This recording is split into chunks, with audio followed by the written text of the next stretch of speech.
Olá, meus queridos e amados irmãos, amigos que nos assistem.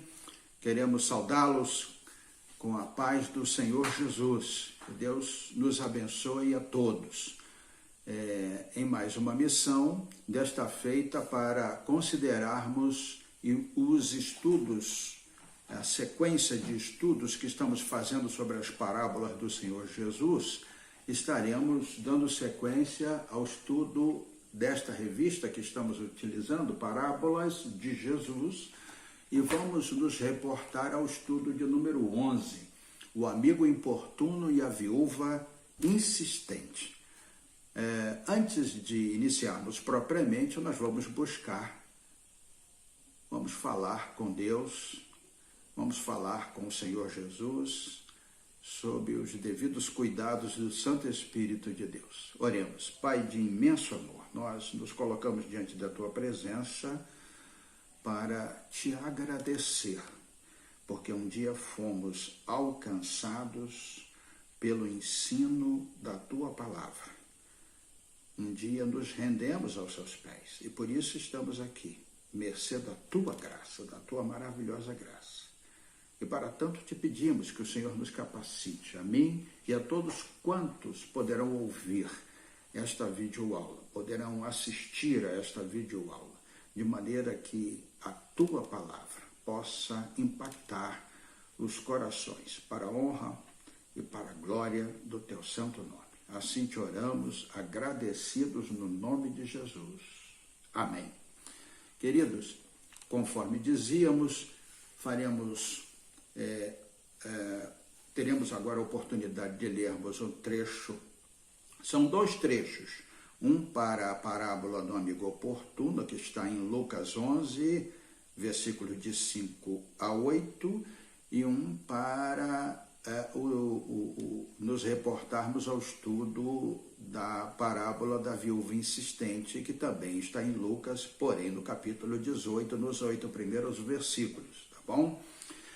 Para iniciarmos esse momento, vamos apenas ler Lucas capítulo 11, versículos de 5 a 8, que nos diz assim: Então lhes disse Jesus, suponham que um de vocês tem um amigo e que recorra a ele à meia-noite e diga: amigo, empreste-me 3 pães, porque um amigo meu me chegou de viagem e não tenho nada para lhe oferecer. E o que estiver dentro responda: não me incomode, a porta já está fechada, meus filhos estão deitados comigo. Não posso me levantar e lhe dar o que me pede. Eu lhes digo, embora ele não se levante para lhe dar o pão, por ser seu amigo, por causa da importunação, se levantará e lhe dará tudo o que precisar. Essas são as expressões iniciais existentes na palavra de Deus, no Evangelho de Lucas, acerca da parábola do amigo importuno. O versículo-chave já está lá em Lucas 18. Diz-nos assim: Então Jesus contou aos seus discípulos uma parábola para mostrar-lhes que eles deveriam orar sempre e nunca desanimar. Vamos buscar atingir o seguinte objetivo ao longo desta explanação, queridos. Teremos como objetivo nos motivarmos a orar constantemente, sendo insistentes e perseverantes. Por quê? Porque isso agrada a Deus e Ele nos ouve e nos atende. Amém? Querido, nessas duas parábolas, o Senhor Jesus tem como objetivo instruir aos seus discípulos e a nós, por conseguinte, porque também somos seus discípulos, para que tenhamos uma vida de oração. Mais que isso, para que aprendamos a perseverar em oração. Percebemos que, invariavelmente, o Senhor Jesus, ao longo de toda a sua vida e também do seu ministério, manteve uma vida de prática de oração. Isso é inegável. Mesmo sendo Deus homem, o Filho do próprio Deus, portanto, em todos os momentos de seu ministério, manteve uma intimidade com o Pai, através da oração. Portanto, o que ele ensina aos seus discípulos é fruto de sua vivência de oração com o seu Pai. Sua prática cotidiana de oração, em certa ocasião, despertou de tal maneira o interesse de seus discípulos que um deles lhe pediu que o ensinassem a orar. Veja, está registrado lá em Lucas 11, versículo 1. Certo dia, Jesus estava orando em determinado lugar. Tendo terminado, um dos seus discípulos lhe disse: Senhor, ensina-nos a orar. Esse é o preâmbulo, é o primeiro versículo do capítulo 11, depois os 2, o 3, o 4 e o 5, fala-nos da oração do Pai Nosso. Jesus conclamou os seus discípulos em todo o tempo a que orassem, para que não caíssem em tentação. É um dos versículos da oração do Pai Nosso. Pois ele mesmo, o próprio Jesus, era exemplo de oração. A oração, queridos, é que nos tornam possíveis as realizações das bênçãos a nós reservadas como filhos de Deus que o somos pela fé em Cristo Jesus. Diz-nos assim a carta que Paulo escreveu aos Efésios, capítulo 1, versículo 3. Bendito seja o Deus e Pai de nosso Senhor Jesus Cristo, que nos abençoou com todas as bênçãos espirituais nas regiões celestiais em Cristo. Veja, temos diante de nós um arsenal de bênçãos, um silo, um depósito de bênçãos. E nós precisamos nos lembrar que essas bênçãos estão às nossas disposições. Observem bem o texto, bênçãos espirituais. Lembremos-nos, portanto, de que as bênçãos materiais advêm das bênçãos espirituais. Não é assim que nos diz lá no Sermão do Monte o próprio Senhor Jesus? Busquem, pois, em primeiro lugar o reino de Deus e a sua justiça, e todas essas coisas materiais lhe serão acrescentadas. Amém? Dito isto, vamos entrar propriamente no estudo desta parábola do amigo importuno que está lá em Lucas 11, de 5 a 8, que nós já fizemos uma leitura inicial. Como vimos, Jesus proferiu esta parábola entre a oração do Pai Nosso, Lucas 11, de 2 a 4, né? E ele proferiu essa palavra entre a oração do Pai Nosso e uma outra série de versículos que nos encorajam, ou encorajavam, ou encorajaram os discípulos naquele momento, na medida que eles pedissem com a certeza de que o Pai lhes atenderia. Lucas, logo após a parábola do amigo importuno, Lucas 11, de 9 a 3, que nos diz assim, a expressão, Lucas 11, de 9 a 13. Por isso lhes digo, peçam e lhes será dado, busquem e encontrarão, batam e a porta lhes será aberta. Pois todo o que pede, recebe, o que busca, acha, encontra, e aquele que bate a porta,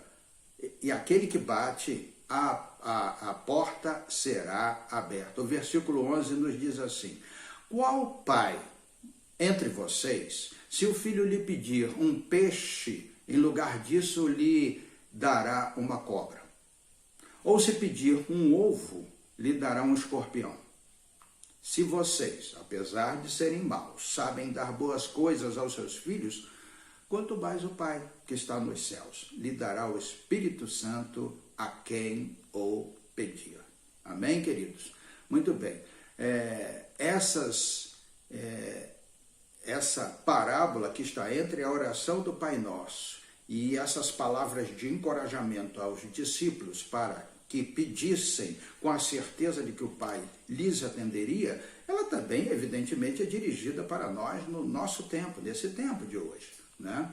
Então, é importante considerarmos que Jesus se agrada, né? E nós devemos sempre buscar a atitude, termos uma atitude de insistir em oração. Amém? Nesses dias em que a expressão rede, daqui a pouco vocês vão saber porque eu estou colocando esta palavra nesses dias em que a expressão rede tem se tornado tão corriqueira, haja vista o World Wide Web, que significa Rede Mundial de Computadores, percebe-se nessa narrativa que lemos acerca do amigo importuno, a formação de uma rede. Só que é uma rede com outro sentido.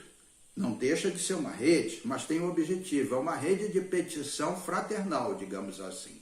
Né? E já de início, com a formação dessa rede, com aqueles 3 amigos, Jesus nos ensina, nós nos deparamos com uma grande lição que o Senhor nos traz, o Senhor Jesus. Qual é? A necessidade de pedir ajuda.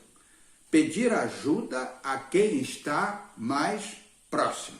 E isso é bom para que reflitamos quem é que está mais próximo de nós. Né? E também é um incentivo para que venhamos a pertencer a uma grande rede de ajuda fraternal. É isso em que deve ser o cristianismo, é isso que deve ser a igreja.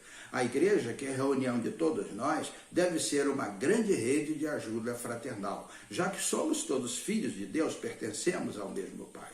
Não é? Então, que incentivo, que palavra nós podemos encontrar além dessa que o Senhor Jesus já tentou nos passar pelo ensino dessa parábola?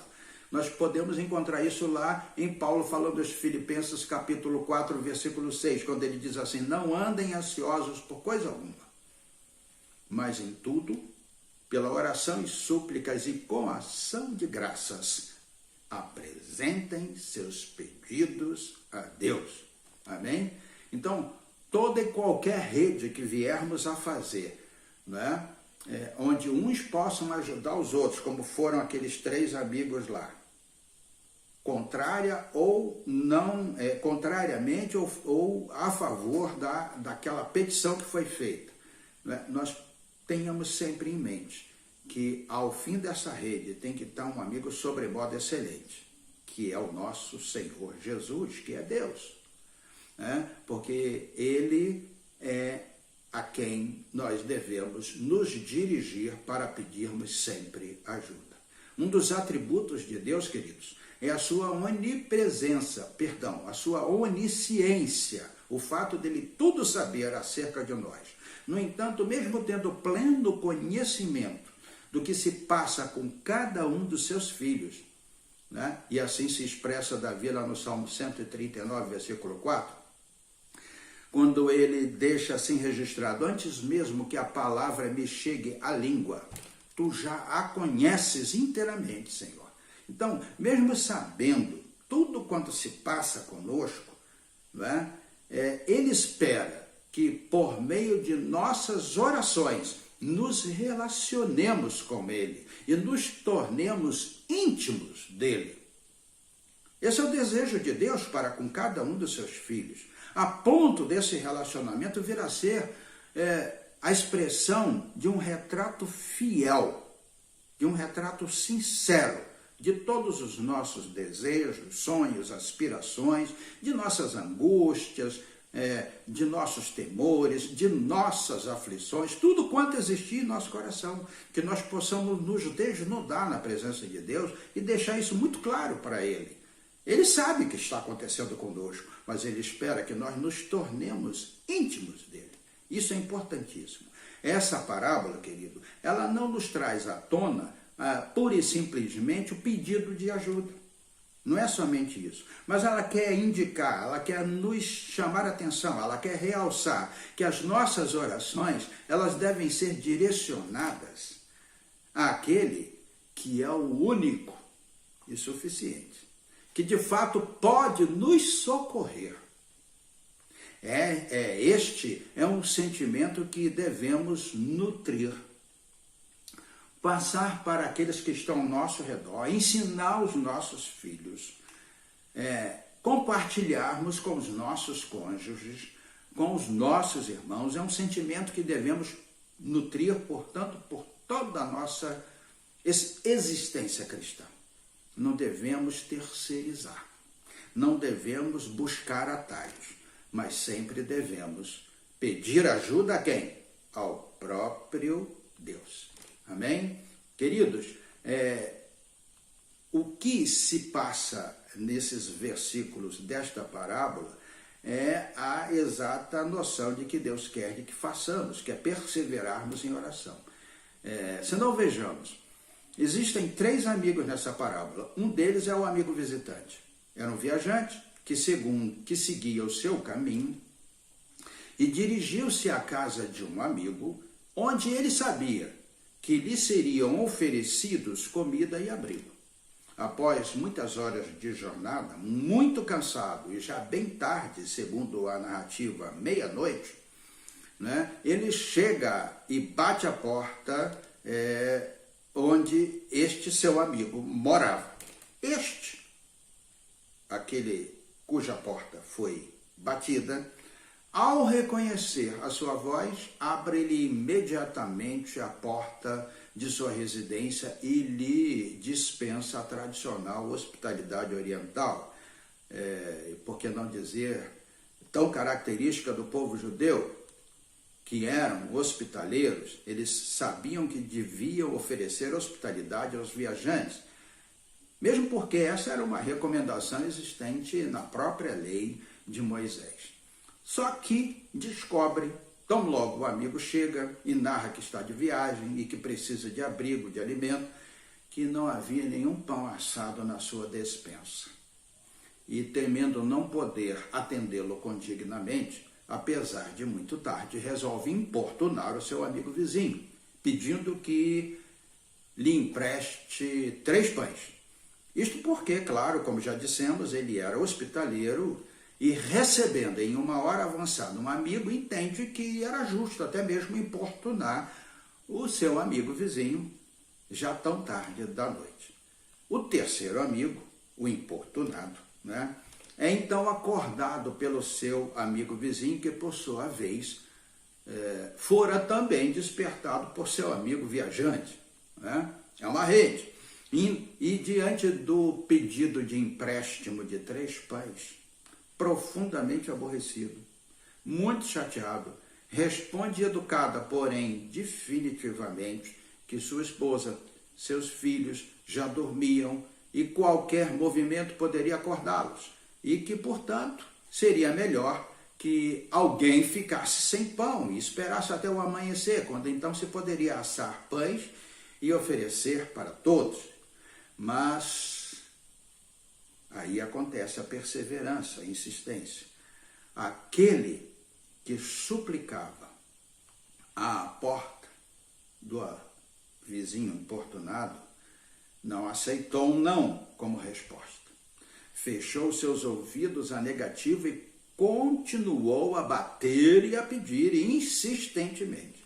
Isto fez com que o amigo importunado percebesse que a sua estratégia não havia dado certo e que quanto mais recusasse atender ao seu amigo importuno, mais estaria contribuindo para que toda a sua família acordasse. Por isso, ele saiu da cama e deu a seu amigo importuno os pães que tanto pedia.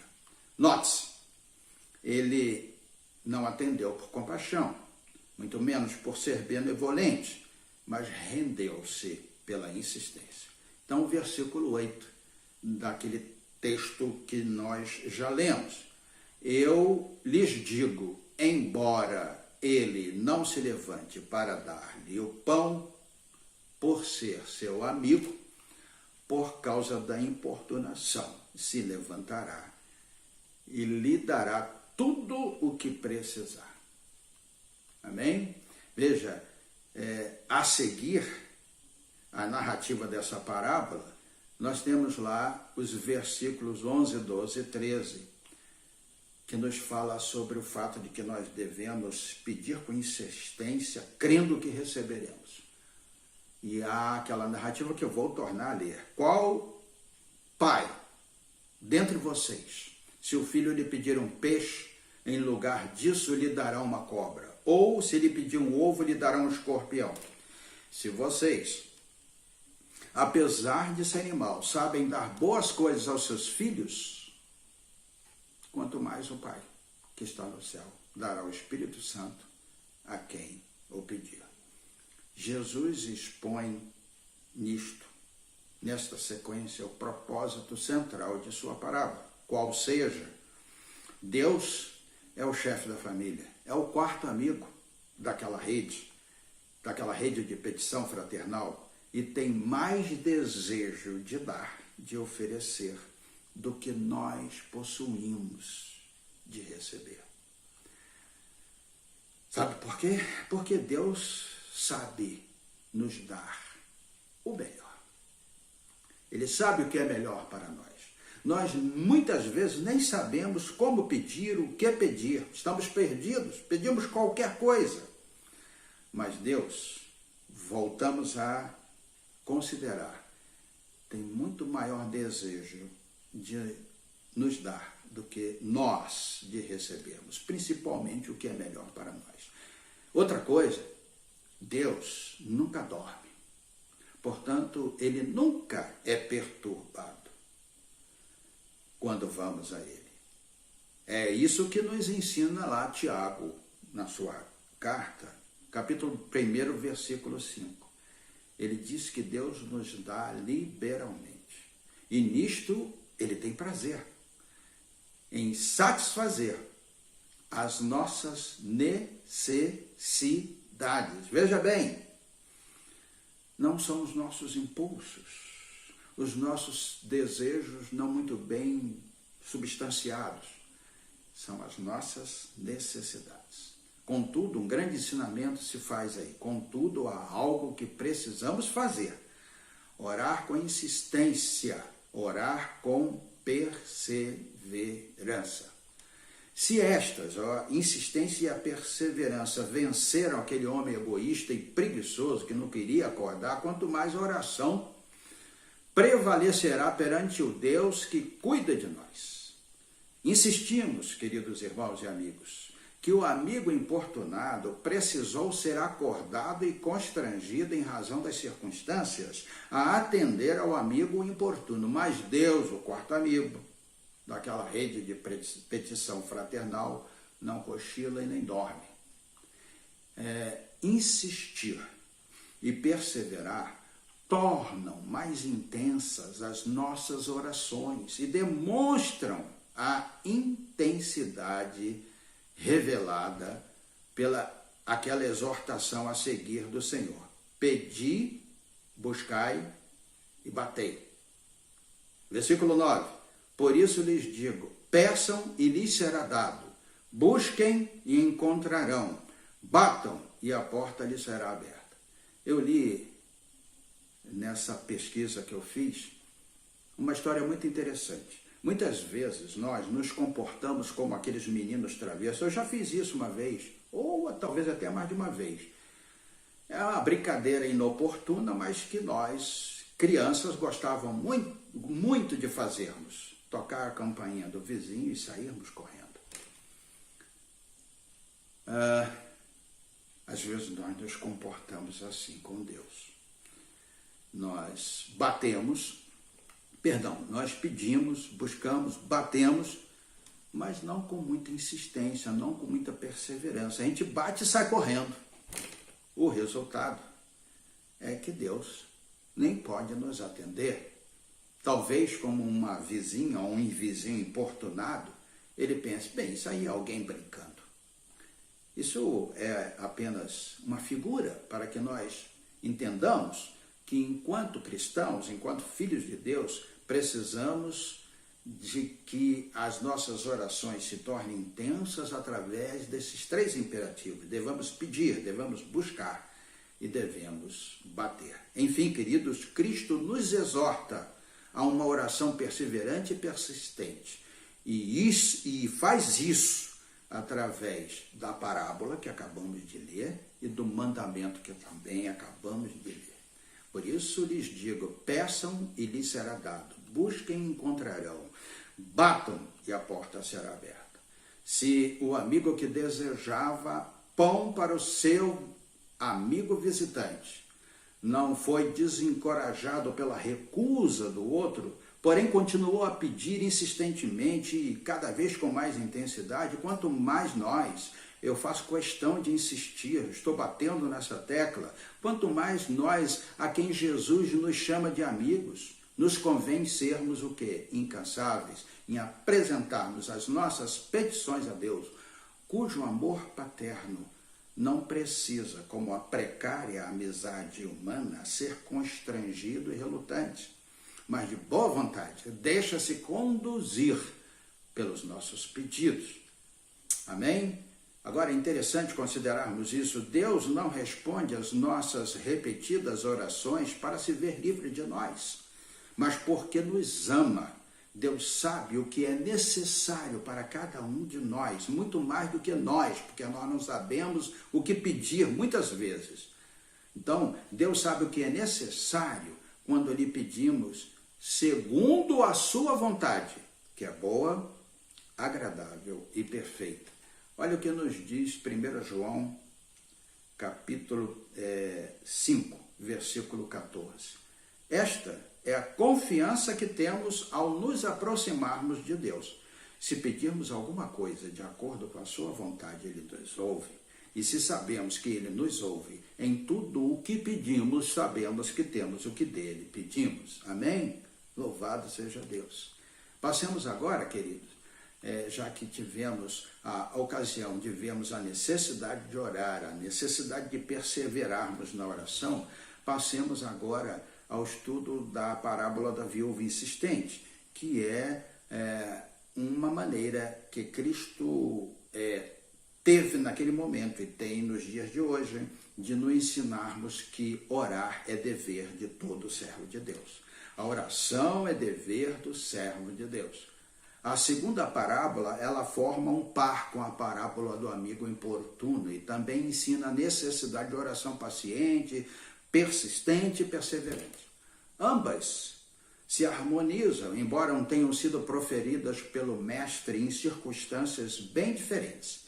Em ambas, porém, ficam evidenciados um nítido contraste entre Deus e o homem, entre o que esperamos da natureza humana, sendo imperfeita, e o que podemos esperar de Deus, sendo um ser perfeito.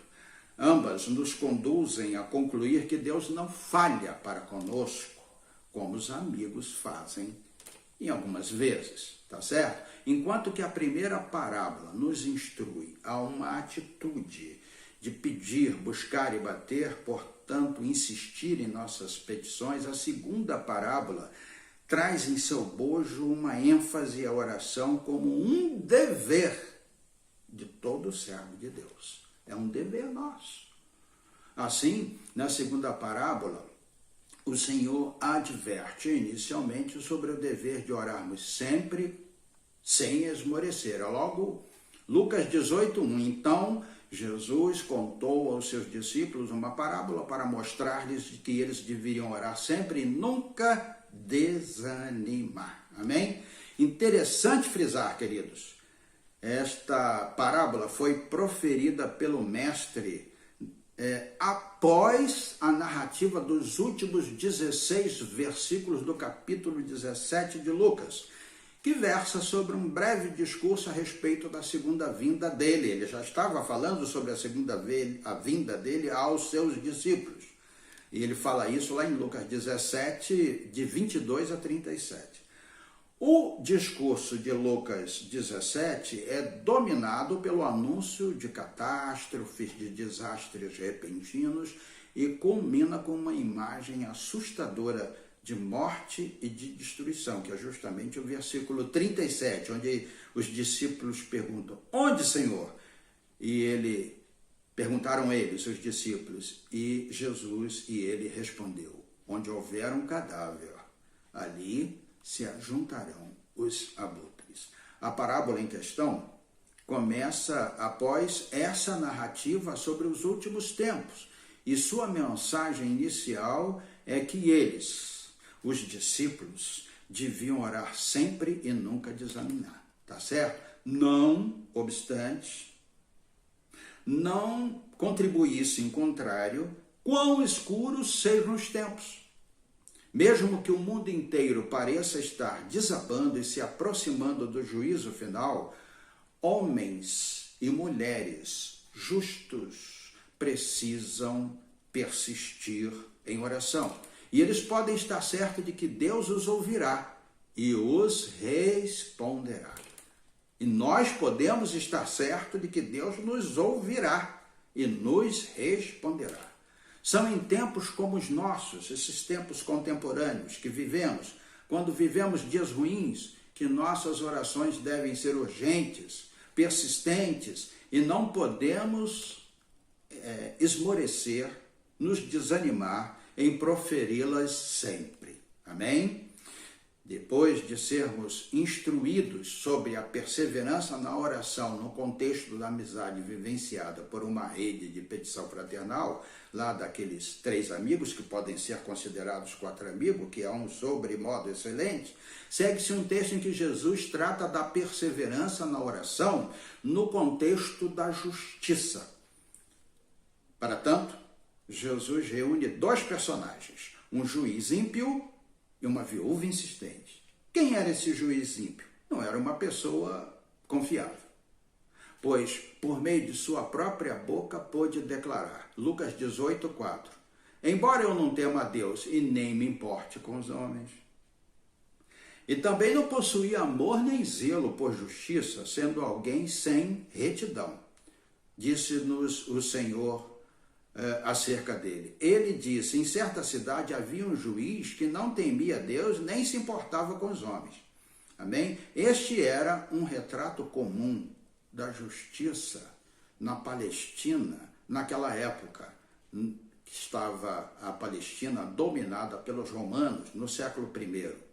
Possivelmente este era um juiz nomeado por Roma para julgar casos criminais e defender os interesses romanos nas pequenas aldeias. Estes eram notoriamente conhecidos por sua falta de moral, por sua falta de escrúpulos. Segundo o estudioso John MacArthur, Parábolas de Jesus, página 214, estes juízes recebiam salários pagos pelo tesouro do templo. Pasmem.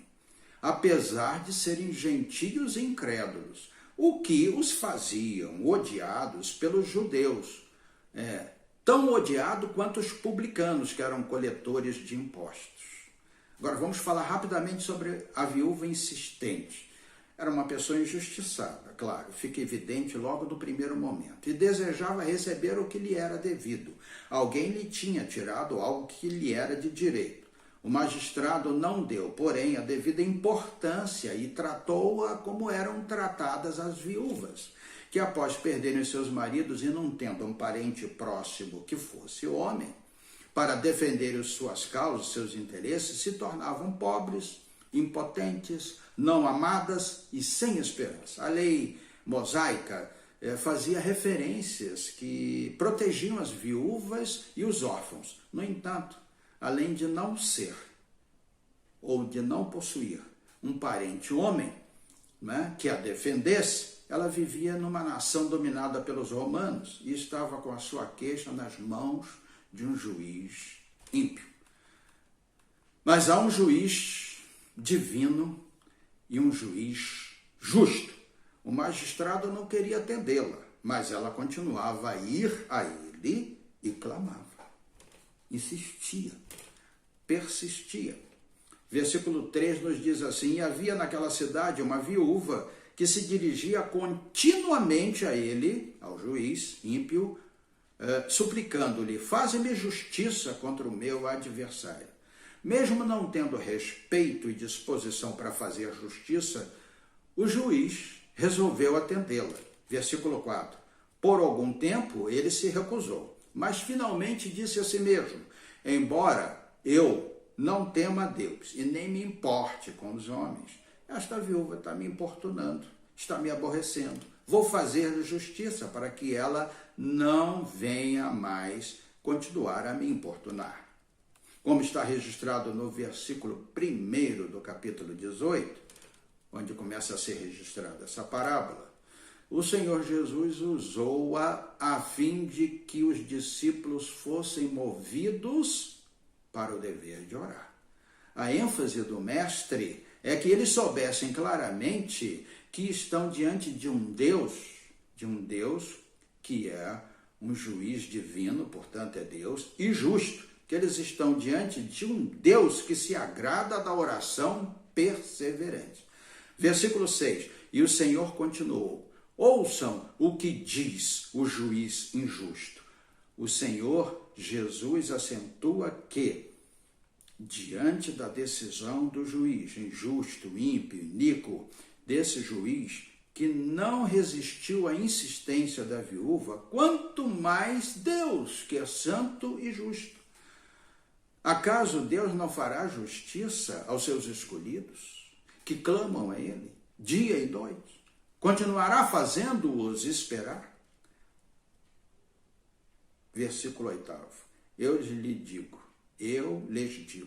Ele lhes fará justiça, e depressa.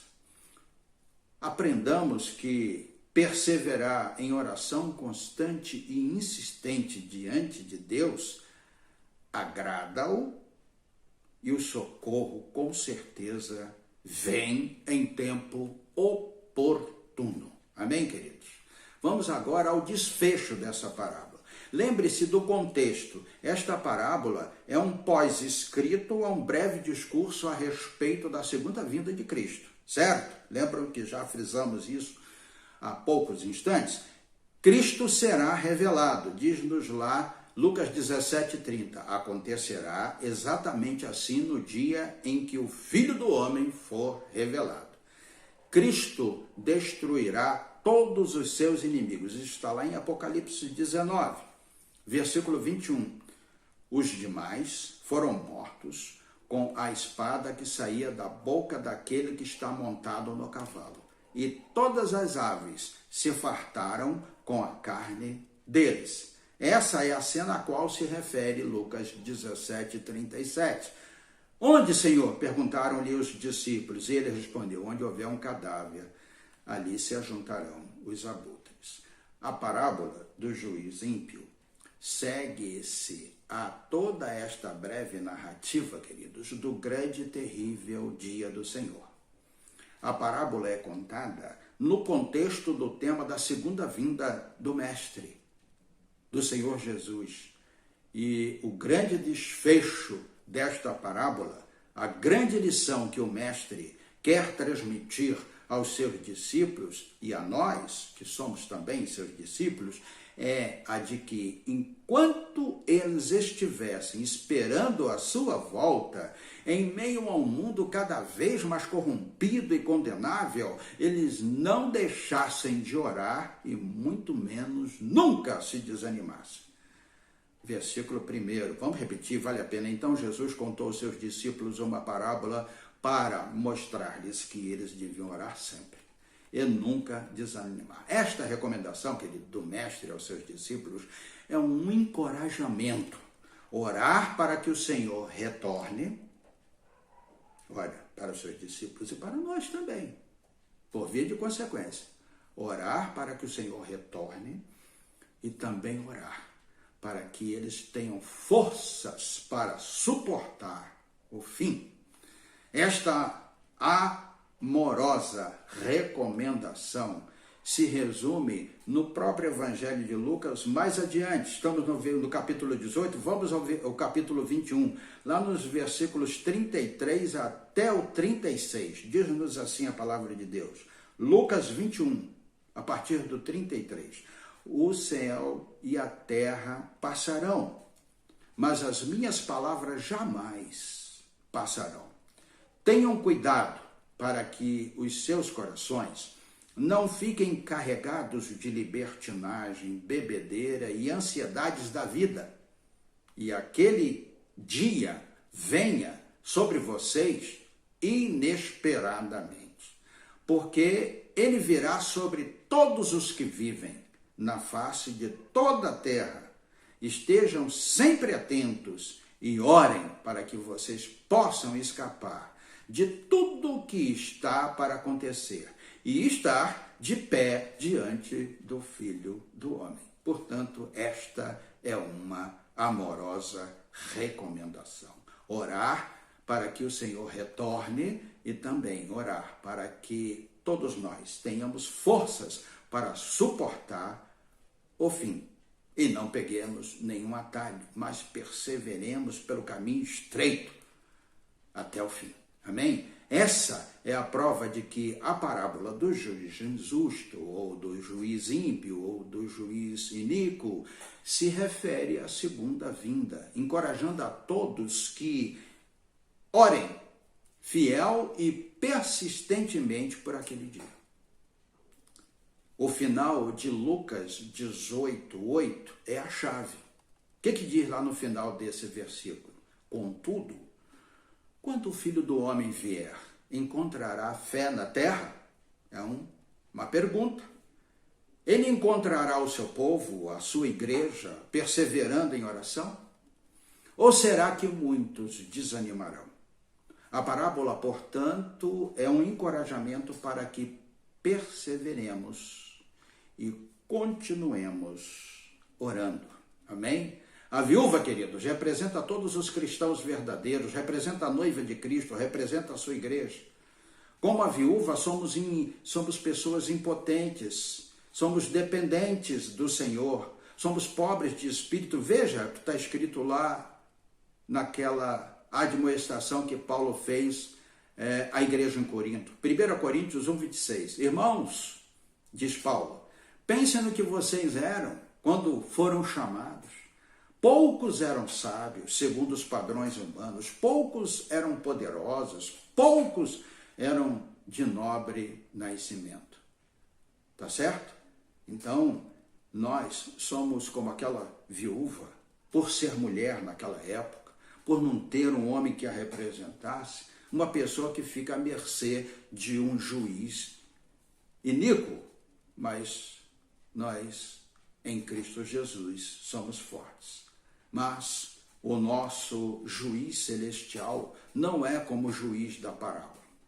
Ele é a personificação da justiça divina, que é uma justiça perfeita, não é trapo de imundícia. Jó já se pronunciava assim, lá no seu capítulo 8, versículo 3. Acaso Deus torce a justiça? Será que o Todo-Poderoso torce o que é direito? Claro, nunca. Nunca. Impossível, queridos, fica essa exortação final diante desta parábola. Impossível viver a vida cristã fielmente nesses dias, em qualquer dia. Jesus assim deixou para que em qualquer momento, em qualquer época, impossível viver a vida cristã fielmente, a não ser que seja à luz da esperança. Esperança do quê? Da segunda vinda do Senhor Jesus. E olha que nós já conhecemos o final da história. Conhecer o final da história nos traz confiança, queridos. E refletir sobre Lucas 18, 8b, né? Contudo, quando o Filho do Homem vier, encontrará fé na terra. Então, refletir sobre este trecho final do versículo 8, né? É uma observação perfeita para terminarmos este estudo. Este foi o cuidado apropriado do Mestre, queridos, em buscar instruir os seus discípulos daquela época, dos dias de hoje, do século I, do século atual. Este foi o cuidado apropriado do Mestre ao instruir seus discípulos do século I. Mais apropriado ainda se torna nos dias hoje, do século 21, 20 séculos depois. Para Deus não existe um tempo longo, muito menos um tempo curto. Olha o que Pedro nos diz na sua segunda carta, capítulo 3, versículo 8. Não se esqueçam disto, amados. Para o Senhor, um dia é como 1000 anos, e 1000 anos como um dia. A história inteira, queridos, é um piscar de olhos, comparado com a eternidade. Porém, para nós, seres humanos e finitos, o transcorrer do tempo é um eterno arrastar de dias. Questão de sermos homens e de considerarmos quem Deus é. Infinito, eterno. Para a viúva, o tempo decorrido entre o início e o fim da sua demanda foi imensurável. até que aquele juiz se dispusesse a dar ganho de causa e fazer a justiça, o tempo foi, não se podia contar, incontável. Para o apóstolo João, lembrando-nos do apóstolo João na ilha de Patmos, para o apóstolo João, quando Jesus não retornou até o fim da sua vida, pareceu-lhe um atraso sem precedentes. Para nós cristãos, de 2 milênios mais tarde, a recomendação do Mestre para que permaneçamos orando sem nos desanimarmos é certamente o encorajamento de que precisamos. Precisamos, porque o nosso tempo não é o tempo de Deus. Enquanto isto, querido, o Mestre não adia a sua justiça. Tenhamos em mente isto. O Mestre não adia a sua justiça, não adia a sua vinda por apatia ou muito menos por indiferença. Ele o faz, ele adia a sua vinda porque a sua essência é ser amoroso, é ser misericordioso. Veja, na mesma sequência, 2 de Pedro, capítulo 3, agora versículo 9, nos diz assim: o Senhor não demora em cumprir. Depois dele falar sobre o fato de que 1000 anos para Deus é como... Sobre o versículo 8, o Senhor não demora em cumprir a sua promessa, versículo 9. Como julgam alguns. Pelo contrário, ele é paciente com vocês, conosco, com cada um de nós, não querendo que ninguém pereça, mas que todos cheguem ao arrependimento. Portanto, concluamos, querido, a oração não é apenas uma atividade religiosa, um rito eclesiástico. A oração é colocar-se na presença do trono da graça e se relacionar com Deus por meio de um diálogo pessoal, transformador. A oração tem por finalidade ajustar eu e você a Deus, e não Ele a nós. O Senhor não precisa de nossas orações, mas Ele quer que nós oremos. Aprendamos isso. Você precisa orar, nós precisamos orar, eu preciso orar por causa do que Deus quer fazer em minha vida, em sua vida, em nossas vidas. E por meio de nós. Ele quer fazer algo em minha vida, em sua vida, em nossas vidas. Portanto, Ele quer fazer algo por meio de nós, aonde? Em seu reino. É necessário que nós proclamemos o reino, divulguemos o Evangelho. Antes que Cristo venha, isso não seja mais possível ser feito. Deus nos fala, queridos, pelo seu Espírito. Deus nos fala também por sua palavra, quando oramos. Nunca desista ou esmoreça. Deus vai visitá-lo, com certeza. Eu tenho fé nisso. Deus me visitará a cada momento que eu necessitar e me suprirá e te suprirá e nos suprirá em todos os momentos de nossa existência. Amém? Louvado seja Deus, o nosso Deus. Oremos. Pai querido, muito obrigado. Completa essa palavra no coração, no meu coração, pois precisamos aprender, em definitivo, que orar é necessário e urgente. Precisamos ser perseverantes e precisamos ter a exata noção de que devemos aspirar, desejar que o Senhor venha.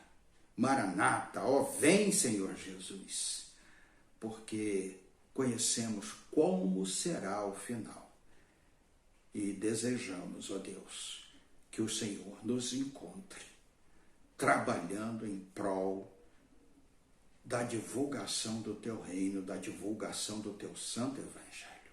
Que o Senhor assim nos encontre a cada um de nós, em nome de Jesus. Amém.